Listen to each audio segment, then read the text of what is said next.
Here's a story about how biblical illiteracy can blow up in your face. In this video, we're going to follow a massive move against Christianity from secular science and public media that died in less than 2 weeks because they didn't know what they were talking about. Coming up.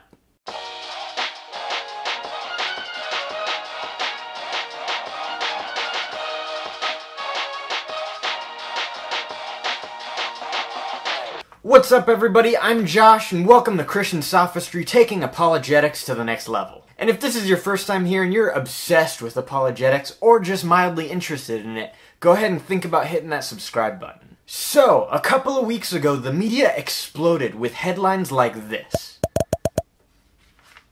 The Independent, Ars Technica, The Telegraph, even the New York Times, and a bunch of other small news organizations published articles with headlines that said that there was new scientific evidence that proved the Bible false. And you know, what I think is kind of funny about this story is I actually used to side with a lot of secularists when it came to complaints about a persecution complex within Western Christianity.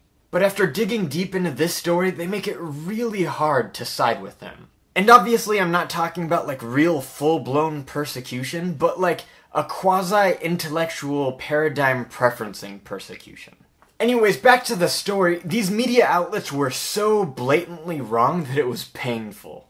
And I think at this point I probably should be clear that it wasn't the evidence that was found that was false, but it was the overextended, exaggerated interpretation of the evidence by these news media outlets that was wrong. The evidence that was found demonstrated that there is a genetic link between the Canaanites in the Old Testament and modern-day Lebanese people. And again, that's all true, but the story that these secular news outlets were selling, that the biblical narrative had been proven false, was just clear clickbait that was to a story that otherwise would not have been interesting to secular audiences. And that's probably because this evidence actually paints a pro-Bible picture of history, but we'll get to that in a minute. And here's my favorite part of this story. Many of these news outlets had to retract their stories because they didn't know what the Bible said until after they had already published their articles. Many of these news sites cited Deuteronomy 20:17 that says this: "Completely destroy them, the Hittites, the Amorites, Canaanites, Perizzites, Hivites, and Jebusites, as the Lord your God has commanded you." But here's the funny thing. If they would have read the verse that happens literally right before this, they would have read this. "However, in the cities of the nations the Lord your God is giving you as an inheritance, do not leave alive anything that breathes." So it's pretty clear that the text indicates a territory-specific command in this verse. But on top of that, there are at least 5 passages in the Bible that directly reference the Canaanites that takes place after the passage that was referenced by all of these news media outlets. So it's pretty clear that they relied on popular belief or Richard Dawkins instead of, what the Bible actually says. And another funny thing is normally I get critics that just misrepresent or misinterpret the Bible in order to prove their point, but this is just plain not knowing what the heck you're talking about. And they published it. And if you're anything like me, you probably thought to yourself when all of these articles were coming out, how they could have possibly thought that they got Canaanite DNA when they were presumed to be wiped out completely.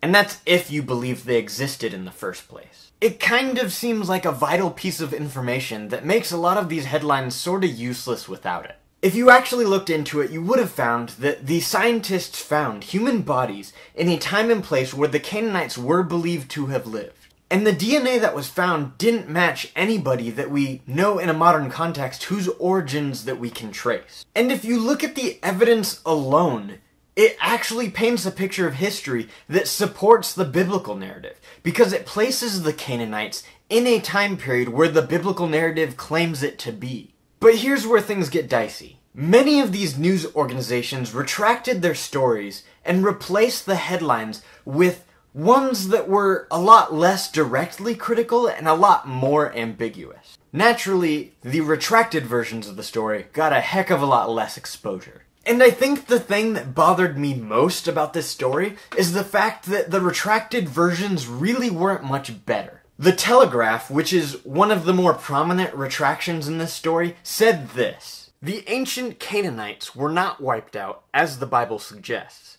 but went on to become modern-day Lebanese." Okay, let me get this straight. Secular news organizations got caught spreading false narratives as a result of not understanding the Bible, and getting nearly viral exposure along the way. Then they retract their stories, ignoring the fact that evidence has been found that supports the biblical narrative.